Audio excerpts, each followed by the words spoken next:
Canadian immigration audits don't fail employers because of immigration mistakes. They fail employers because of payroll. And if that sounds strange, then good, because most companies misunderstand what an IRCC employer compliance really is. I'm Donovan Francis. I'm a Canadian immigration lawyer, and I've reviewed employer audits where every immigration form was perfect, the work permit was approved, the job offer was genuine, the employee was qualified, and yet the employer still failed the audit. Not because of visas, not because of the immigration law itself, but because of the employer's internal records didn't line up. If you think an IRCC employer audit is about checking visa approval letters or application forms, then you're already thinking about this the wrong way. This is not an immigration audit. It's a business credibility test. In this video, I'm going to show you exactly what IRCC checks during an employer compliance audit, not what employers think that the IRCC checks, what they actually check. Payroll, job duties, internal records, and more importantly, how IRCC compares those things to each other. Because misalignment, not missing documents, is what gets employers in trouble. So stay to the end.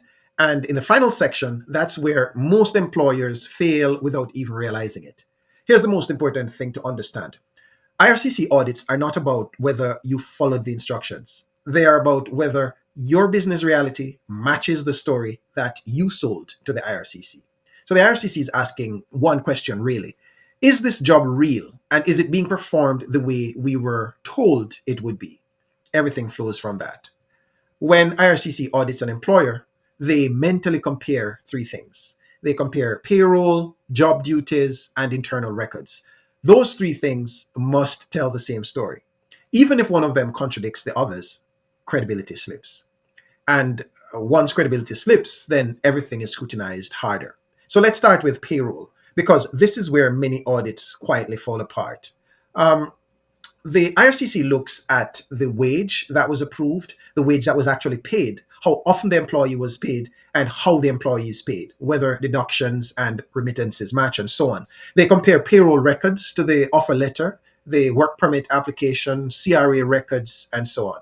But here's the key point. If payroll doesn't match what the IRCC approved, the officer assumes that the job wasn't genuine as described. Not that you made a mistake, that the job itself may not be real in the way that it was initially presented. And payroll issues hardly ever come alone.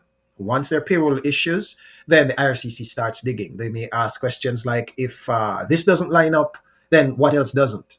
And that's when they typically move to job duties, where the IRCC may compare the duties listed in the application, internal job descriptions, what the employee actually does day to day, emails, org charts, maybe even internal communications.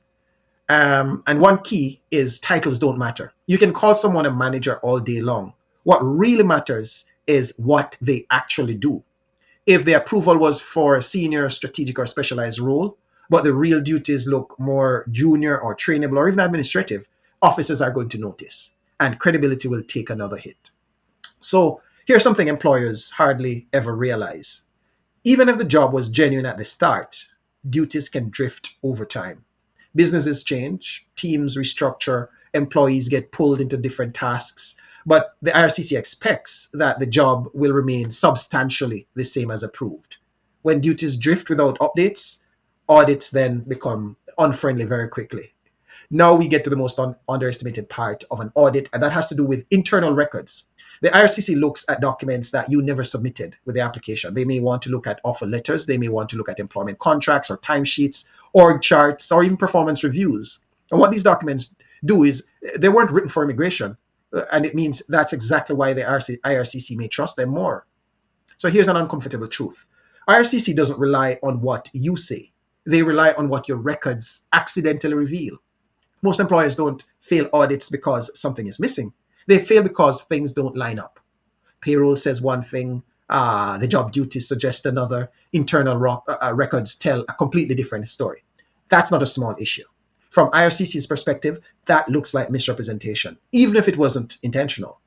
And intention doesn't save you in an audit. Consistency does.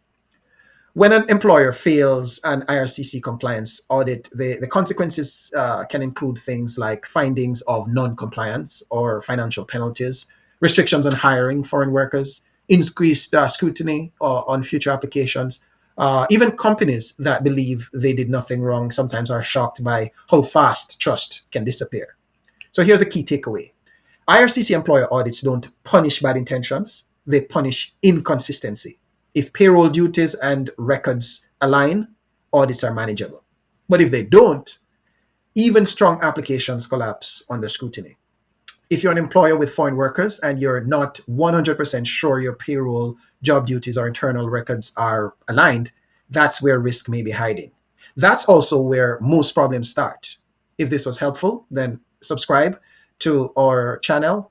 And if you want to understand your compliance risk before the IRCC does, then that conversation should happen now, not after an audit notice arrives from the IRCC.